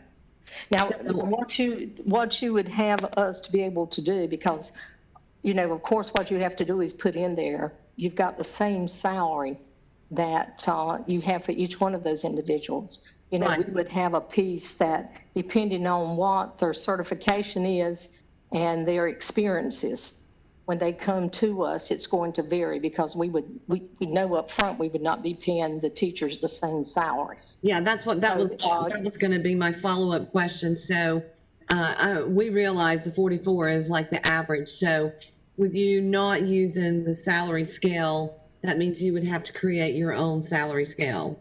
Right. And it very well could be tied back to that North Carolina piece. We could use that as a guidepost. Okay, because that's what I was going to ask. What range would you perceive possibly being, you know, from a beginning teacher to a retired teacher, someone who has 30 plus years of experience, if you had any thoughts on that. Yes, I think we could use that, we could use the North Carolina teacher salary schedule as a guidepost. And see, once we got the list of applications, I think that's what we could take and sit and look and see what it's going to cost. Because we would have our pot of money based on this budget. And once again, we've got our fillers out there with the possibility of the tax credit and some other pots of money that we're looking at as far as grants. And hopefully we would have all of those pieces that would come into play before we would actually sign contracts with these folks. Because we've talked about a timeline, and the timeline that we're looking at, we would have applications available. We're talking about, once this is approved by the state board, we're talking about having advertisements going out in December. So we would have applications coming in, looking at and making decisions about individuals who would be our employees. The 4,000 or 2,000 that you are offering as a cash benefit, would that be some kind of a health savings, or are you just going to give them $4,000 cash? Oh, that could be used as their health savings, if that's what you want. If we have individuals that are, already have health insurance, it could be used as other health pieces. It could also be put in that 401k. If they want that piece in there, it would not be a matching piece. But as we talk with individuals, setting up that 401k, if they wanted in that, that's going to be left up to them. Okay. Any other budget questions?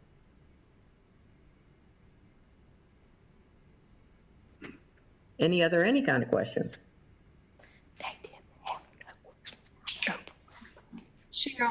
Cheryl, could we have Ashley scroll up to the operational piece?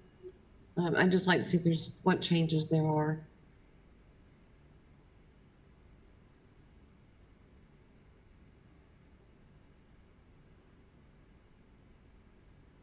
Ashley? Oh, there she is. Sorry, I missed that. I had to step away for a second. What did you need, Sharon? She wants you to scroll up to the operational budget. Okay.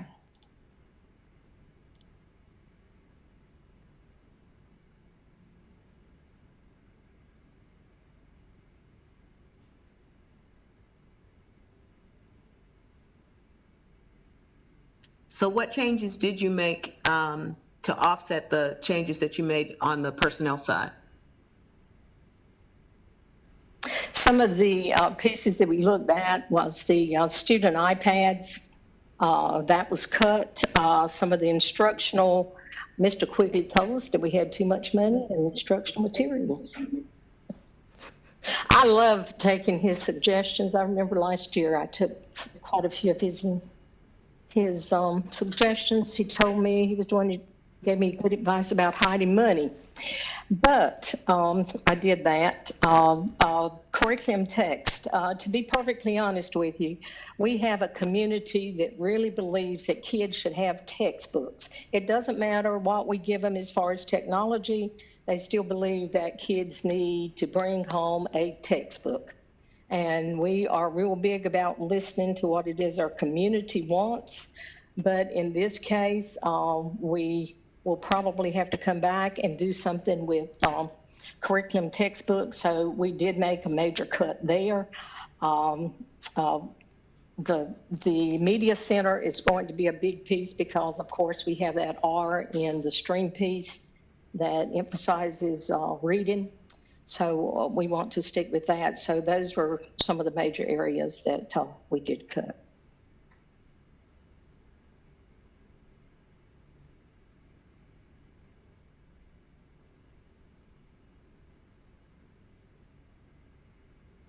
Any other questions? Cheryl, this budget shows $0 for child nutrition. Where are those costs captured? Oh, yeah.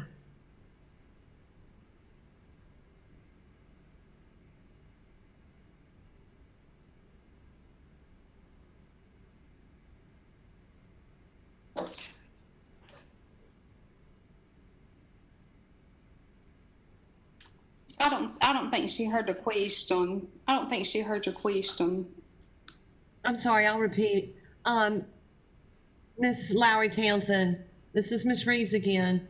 On the revised budget, there's no dollars for child nutrition.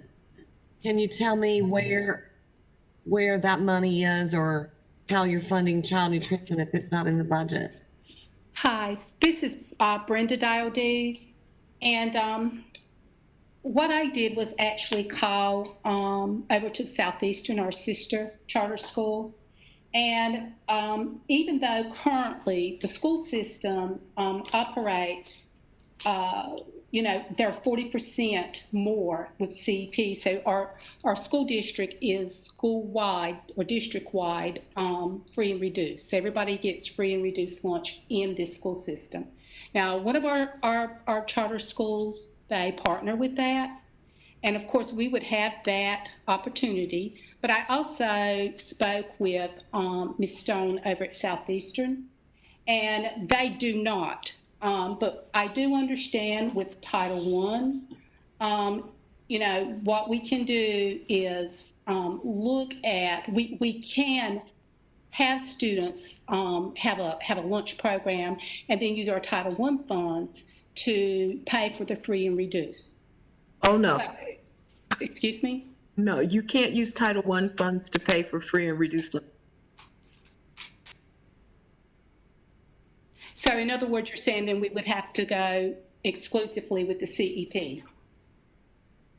Well, you have options for how you pay for it, right. But Title I funds can't be used for that. So if you go CEP, everybody gets to eat, or you can do applications and you can use the funds that you get it reimbursed to pay if you want to pay for kids who didn't qualify. I mean, there's how you get the money spot. But you can't use Title I money to do it. Okay. So yes. So they are doing one charter school is partnering with CEP. They're doing with the local district. The other one is not. They are doing the lunch applications, and she has offered to share that application with us. I'm sorry, you were echoing. She shared what? She's saying that she will share the free and reduced application, and we can look at both those pieces, whether we want to partner with CEP or whether we want to offer, whether we want to offer the free and reduced application itself, and determine if we can offer a nutritionist lunch. Okay, when you say partner with CEP, we may not be talking about the same thing. Are you talking about the CEP program? Right, eat with the school system. Allow them partner where they would assist us with the lunches. Okay, see, that's not the same CEP I was talking about. Child Nutrition has a CEP program that allows the entire school to eat for free based on your direct cert numbers. I don't know anything about the partnership with your district. Yeah, and you're right. I mean, because I have also spoken with the person at DPI, and we did actually fill out, it's a form where you could do that. So I know that there's at least 3 different options that we can follow up on for lunches, breakfast and lunches for our students.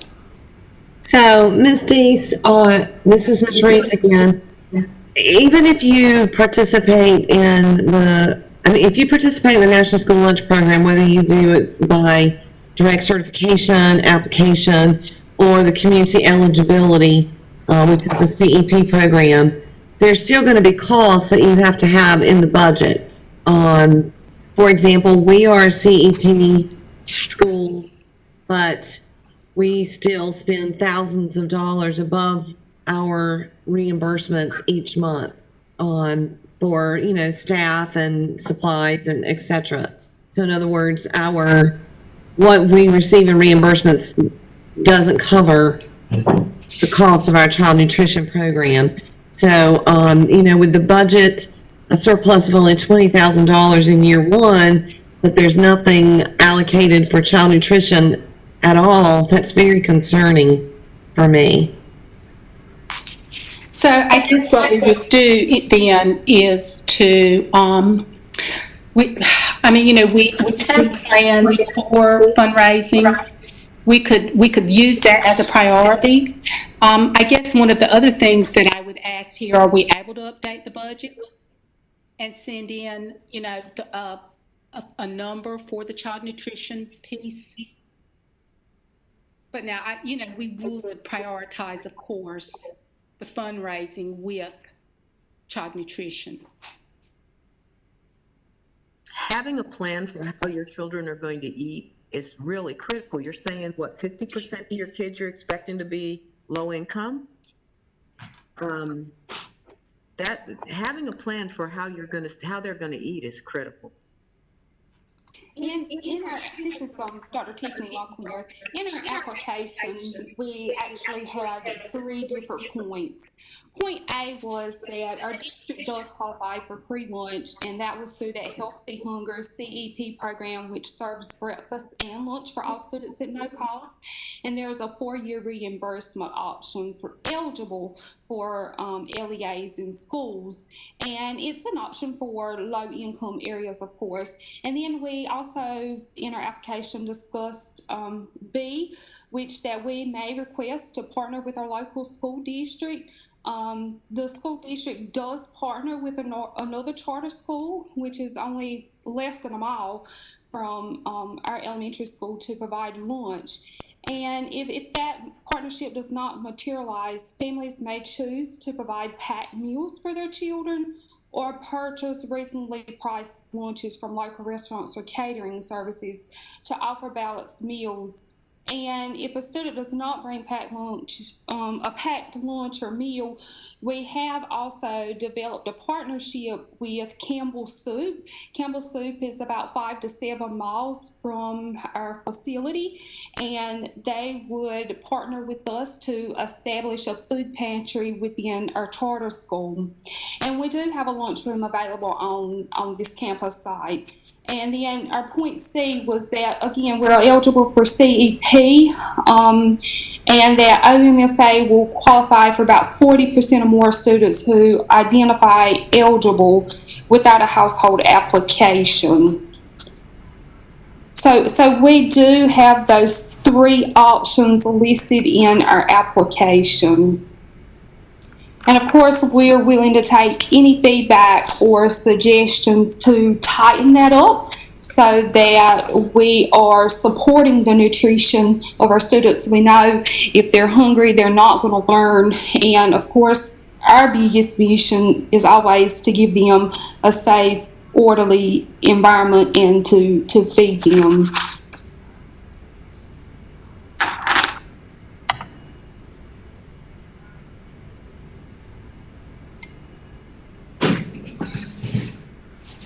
Any other questions? Ms. Turner, I just wanted to ask about, this is Alex Quigley. Just wanted to ask about, well, one, I want to clarify any reference to me hiding money is only referring, would have been made in reference to, hiding money from yourself legally, all above board, all legal,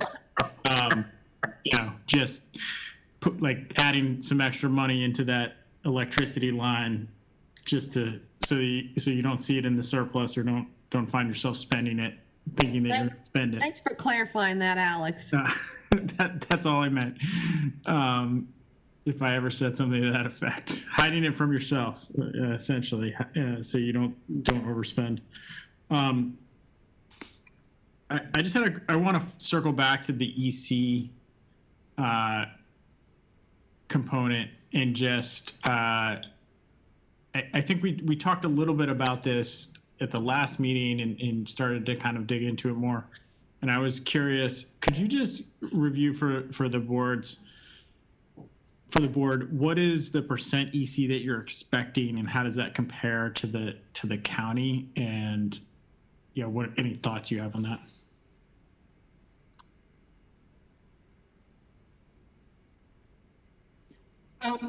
Hi, Mr. Quigley. I remember you making that statement as well, hide it from yourself. So thank you. But yes, our EC population, and there has been in the past overrepresentation. And we acknowledge that. We do acknowledge that.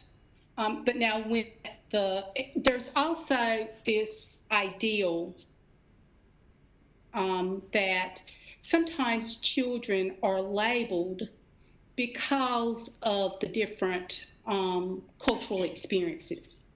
So, we want to be cognizant of that. We want to be mindful of that. And that's one of the reasons, like in the reading plan, we were talking about when Dr. Tiffany was talking about writing the way we speak. That's something that occurs often, frequently here in this community. So, we want to make sure that we distinguish between a student that is authentically has a disability and those that are delayed because they are not exposed or have opportunity to have those experiences with education. So that's one of the things that, and then the other point we need to make sure that people recognize is that coming in, we're starting as a K-4 school. We are starting with 200 students. And in the past few years, a lot of those students have not been, they've not been identified. So, elementary, we're talking about elementary. We want to make sure that we're addressing developmentally those needs. Now, we expect, like, for example, with the preschool, as they come in kindergarten, that there may be some speech that they will continue to receive. And we have some of that money allocated for that. But just in general, we want to make sure that we're cognizant and we are aware in distinguishing, authentic disabilities as opposed to those that are caused by some kind of delay. And Mr. Quigley, this is Dr. Tiffany Locklear. We also, when we revised the budget, we did go back and add, based on you guys' feedback, we did go back and add a full-time EC teacher to assist us with addressing that need. This is Rosemary, and we also did add some additional monies to the speech and hearing support piece, as well as some additional monies to the transportation line item for those kids that might need special transportation. And you're thinking, if you had to guess, not guess, but what is your projection of EC students as a percentage of the student population? Maybe 3%. 3%. Okay.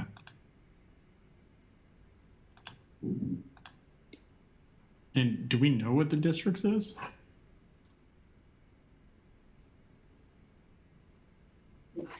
Usually it's going to be what, 12? I guess I'm one concern I would have there is just not only it's good that you move the money to accommodate for the cost, but also just if you're under projecting that number, that's not a number that you have control over. And a lot of times parents of students that have special needs are attracted to charter schools because of the smaller environment and the type of curriculum that they're offering. And my concern would be that you under project that number and have far more students than you're currently projecting. And then that really stresses, stresses you. Obviously, you potentially be able to hire somebody else, but you might want to think about planning. It's better to plan for more EC students than it is to under plan. Yes, sir. Thank you for that feedback. And especially in year one, because you're going to get students who come to you already identified. While your process may take into account cultural differences that may be being misinterpreted somewhere else, they will come to you already. You're going to get kids who come to you already identified, and you have to provide the services that their IEPs call for until such time as you can test them and change it. Right. Thank you for that feedback as well. Any other comments, questions from the board? Okay, hearing none. Old Mainstream, we'd love to hear your closing. Let's hear that elevator pitch. Yeah.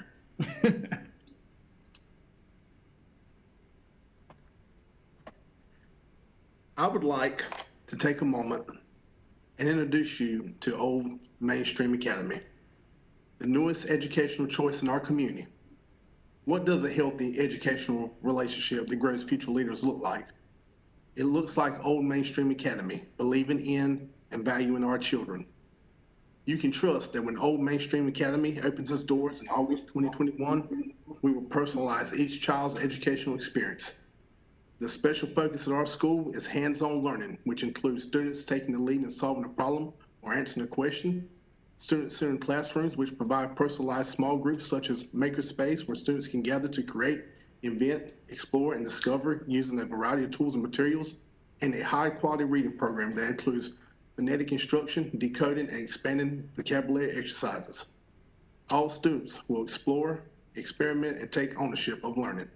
We have fantastic partnerships for learning that include UNC Pembroke, local businesses, the town of Pembroke, professional and hardworking folks invested in growing leadership. Old Mainstream Academy students will be the trailblazers in our mission to be innovative, persistent, and self-determined. Need to know more? We are here to talk. We are Old Mainstream Academy. Please do not miss out on this new educational journey for your children. Thank you. This is Joe. I think that was a great elevator speech. Yeah, me too. It really was. I enjoyed it. It was. It sounded so radio. Yeah, it really did. It was good. Made me want to know more about Old Mainstream. And our community had a voice in that too. So thank you to our community stakeholders if you're listening. And that was good. I think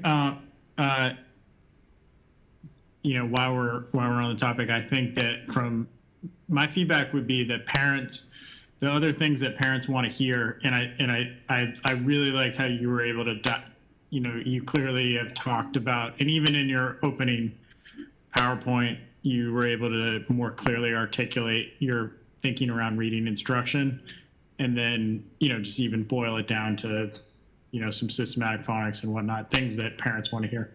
I also think the other things that speak to parents are safety and facility and like specific electives or like activities that students are doing, like what are the specials that they're going to have. You have the advantage of having a facility on a college campus.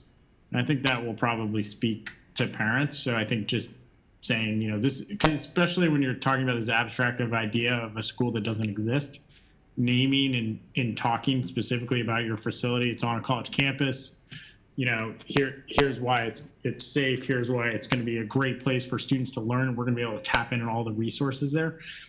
I think that'll be really compelling for parents as well as whatever taking. I love the makerspace idea and saying how much being as specific as you can about that type of stuff really hooks parents. So great job. Very good. Okay, so CSAB, what are you guys thinking? Today we have to make a decision between moving them forward or not. Ms. Turner, this is Sherry. I think the board listened very carefully to what we said last month. This is not their first go around with us. They have made changes. I am very concerned still about the budget, especially when there's no child nutrition dollars in the budget, but we all know that that budget will have to be revised as they open their application system, get their student enrollments set. They have a facility that seems to be buttoned down, and they certainly have the support of UNCP. Go Braves. I know those are things that they'll have to tighten up during the RTO process. I hope they're ready because it's going to be a very quick 9 or 10 months. But with that being said, I'd like to make a motion that we move Old Mainstream Academy forward to the ready to open process. And Hilda Pralay seconds. Been properly moved and seconded. Any discussion? Well, I just want to add, as they're going through RTO, one of the things we talked about last time that needs to be looked at during the RTO process is their goals are not SMART goals, and they're going to have to be revised, but that can be done in RTO as well. Cheryl, this is Rita Hare. I also wanted to add that it was good to see the changes in the budget that they did make, the improved teacher pay and benefits. And it's also good to see the kind of funding that they are able to apply to instructional materials, curriculum, computers and software because of all the work they're doing themselves. Those are just good and healthy amounts.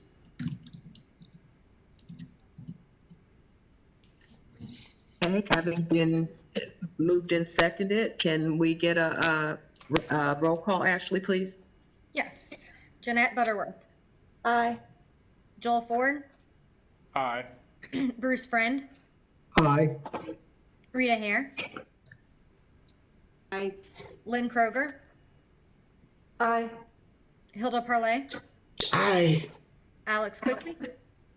Aye. Sherry Reeves. Aye. Cheryl Turner. Aye.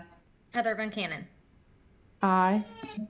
Okay, it passes unanimously, and Old Mainstream, it will go to the State Board of Education. Congratulations. Thank you. Thank you. Thank you all. Yes. Can we, a couple things, I think that in order for this to be successful at the state board level, you all need to step back and you need to do some real work on the lunch and EC plan. I think you're under projecting your numbers for EC, as I raised, and I'm concerned about that being something for you to overcome. So, there's no reason that you can't at least, it's whether or not it's part of the application. Certainly if you have written a document to OCS that details that, how you've addressed that, and the lunch, both those things are going to be raised, and right now they're problematic.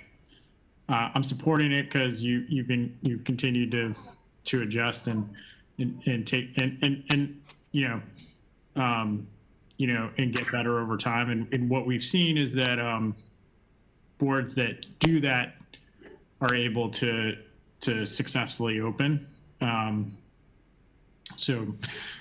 But I think that these questions are going to come up. I'm expecting them to come up from the state board, as well as any additional support letters. People do, email those and email them to the state board as well. So you might want to think about that. But I think you want to prep continue to work on that budget, work on EC, work on the lunch stuff. Yes, sir. We will do that. All right. Congratulations. Thank you. Okay, Chair Quigley, that is it for today. We reconvene tomorrow at 9 a.m. Oh, wow. Yikes. I survived one. Let's do it. Yeah. See you tomorrow. Take a motion to adjourn. Oh, yeah. Motion. Second. So moved, Heather Van Cannon. All right. All in favor? Aye. Aye. Aye. Reluctantly. See you tomorrow. All righty. Au revoir.